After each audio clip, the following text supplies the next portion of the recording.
Ito lang ang tanging paraan para mapanagot natin ang ating presidente na si BBM. Wala na pong ibang paraan para mapanagot siya. Hindi mo siya pwedeng kasuhan sa ombudsman, hindi mo siya pwedeng kasuhan sa fiskal, sa DOJ. Ang ibinibigay lamang ng konstitusyon na paraan para mapanagot ang isang leader ng bansa ay through impeachment. Kaya yun ang ginawa naming paraan noong Huwebes para siya ay mapanagot dahil siya ang ulo na nangyayaring korupsyon sa ating bansa. Kaso nga lang, since hindi nila pinatuloy yung impeachment, halata na ayaw nilang panagutin ang ating presidente. Kung ngayon pa nga lang, hindi nila pinagbibigyan na pamanagot ang ating presidente o marinig ng taong bayan ang kanyang accountability. Meron ba silang kinakatakot? Hindi naman na natin maitatanggi ngayon na ang damdamin ng taong bayan ay matigil na ang korupsyon. At ang tanging paraan lamang para matigil ang korupsyon ay tanggalin ang ulo ng korupsyon at yun dapat ang dalhin ng mga members ng House of Representatives. Tapos kayo ba kayo sa result? Hindi! Walang iyatong secretary. Hindi, nakakaiyak. Nakakaiyak at nakakagalit at saka nakakadayariya, ano? Yes. Nakakasuka. Kasi yun ang utos ng ating saligang batas. Kapag may complaint at meron kang endorser mula sa House of Representatives, ministerial duty yan ng Secretary General ng House of Representatives na tanggapin ang complaint. Pero sir, ang pinagpapasahan namin ay yung Office of the Secretary General. Kung sino man yung next in line, dapat siya ang tumanggap. Parang kaso yan eh. Abogado rin kami ni Atty. Yvette. Kung wala yung husgado dun sa korte, kahit wala yung clerk of court, yung staff dyan ang tatanggap. Yun din dapat ang ginawa ng Office of the Secretary General. Ang dami-daming tao dun. Ang dami-dami nating pinapasweldohan mga taong bayan. Bakit hindi nila ginagawa ang kanilang trabaho? Napakatapang na bata at millennial. Kasama po maihahanay mo sa mga kabataan ngayon na hindi takot ilabas ang kanilang boses dahil gusto nila lumabas ang katotohanan. Walang iba pa kundi si Attorney Harold Respicio. Yeah, Maria! Magandang umaga sa inyong lahat at maganda sa pag-invite nyo sa akin dito sa Kapihan. Napakasarap ng kape. Sabi ni Madam Penny kanina, igigrill daw ako ni Atty. Yvette. Grill talaga! Yeah, don't worry, Atty. Yvette. I'm well-oiled. So hindi ako masusunog ngayong araw na ito. There will be no grilling, no? There will be no grilling kung hindi exchange, no? Exchange of ideas, magbibigay ng mga questions. Kasi po, ang pakay po talaga ng Kapihan ay explain sa publiko ano ho ba ang mga nasa likod ng mga current issues, lalong-lalo na sa usapin ng legal. And to start off, of course, is the hot topic of the non-acceptance by the Secretary of the House of Representatives of the supposed third impeachment complaint filed by the group of Attorney Mike Defensor, Attorney Topacio, Attorney Harold Respicio, Miss Katie Binag, and some other complainants na nagsama-sama po to file this third complaint. And it would be interesting to note from Attorney Harold, ano po ba yung mga procedures, ano ho ba yung mga legal implications pagdating po dito sa nangyari sa third impeachment complaint. So, without further ado, ang gusto ko po muna maitanong kay Attorney Harold, ano po pa muna itong impeachment proceedings at bakit ito importante?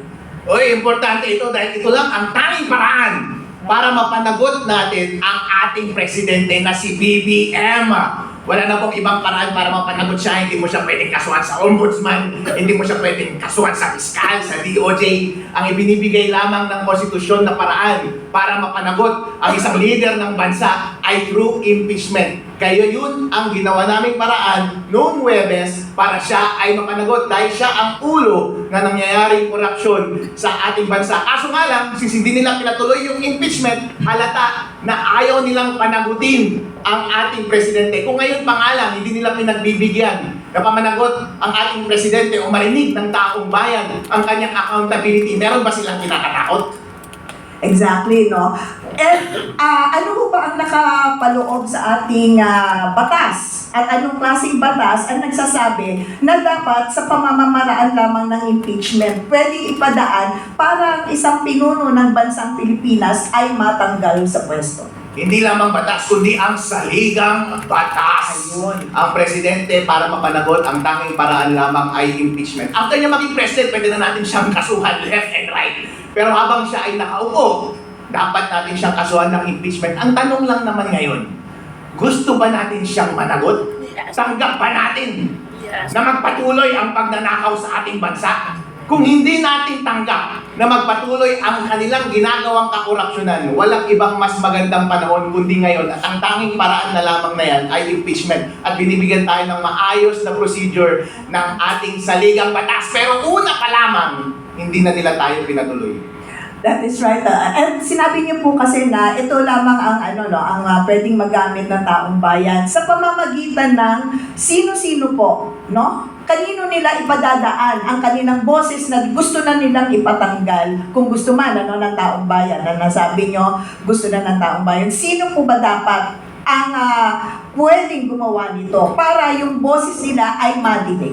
Ayon sa ating saligang batas, pwedeng magsampa ang mga pribadong mga citizens ng impeachment laban sa presidente at yun ang aming ginawa with the endorsement ng at least isang member ng House of Representatives. At yun ang ginawa namin doon sa House of Representatives noong Thursday. Pwede rin na ang mag-initiate ng impeachment ay 1/3 mismo ng House of Representatives. Yun ang mag-uumpisa, tapos may re-refer ito sa Committee on Justice, magkakaroon ng hearing sa Committee on Justice. Kapag dadalhin yung report ng Committee on Justice ng 1/3 ng members of the House of Representatives, pupunta tayo sa main event sa Senate at yun yung magiging impeachment court para mapatanggal ang ating presidente.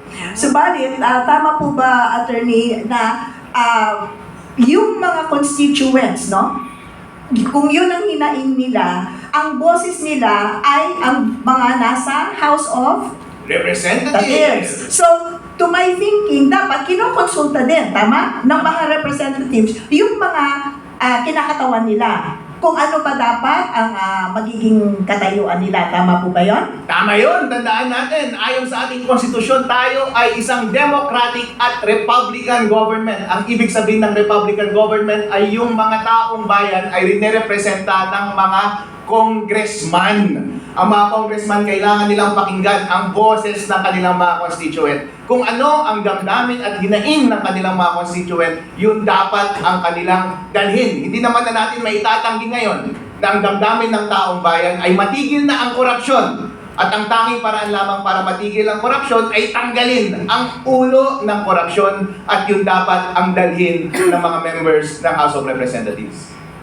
Tama po yun. And kung sa ganitong pagkakataon na hindi magkaroon ng konsultasyon, no? Kasi alam natin, di ba tama po kayo, after yan sa i-calendar sa order of business, dadalhin sa Committee on Justice, if they find that the evidence enough to support, no? So dadalhin nila yon sa House, tama, para magbotohan.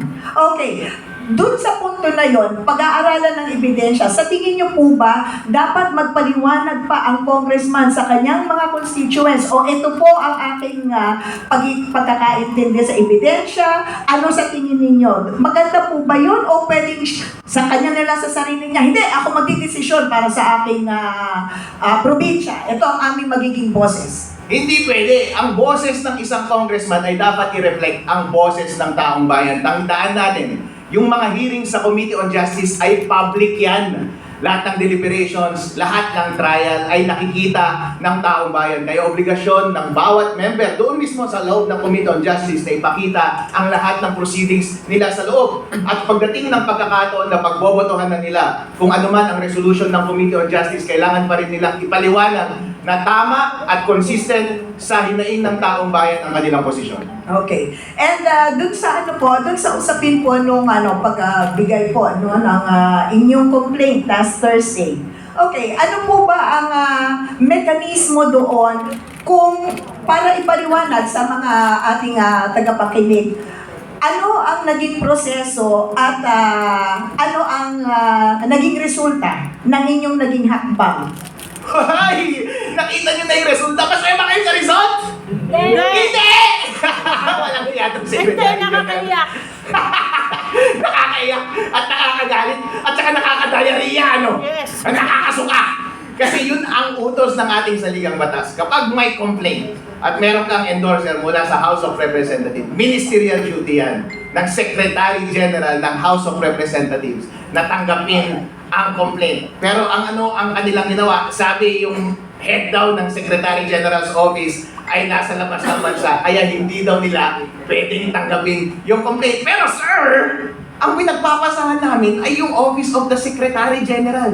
Kung sino man yung next in line, dapat siya ang tumanggap. Parang kaso yan eh. Abogado rin kami ni Atty. Yvette. Kung wala yung husgado dun sa korte, kahit wala yung clerk of court, yung staff dyan ang tatanggap. Yun din dapat ang ginawa ng Office of the Secretary General. Ang dami-daming tao dun. Ang dami-dami nating pinapasweldohan mga taong bayan. Bakit hindi nila ginagawa ang kanilang trabaho? Ang sinabi ng Deputy Bossing, hindi mo kami authorized na mag-receive ng inyong complaint ngayong araw na ito. Tinanong namin, anong basis mo nila? Bakit ayaw mong tanggapin yung aming complaint? Sabi niya, sir, hindi lang ako authorized. Sabihin mo kung anong basis mo in law. Bakit ayaw mong tanggapin ang aming complaint? Kasi, ayon sa batas, binibigyan ka na ng otoridad ang iyong office mismo na tanggapin ang aming complaint. Bakit hindi mo tinanggap?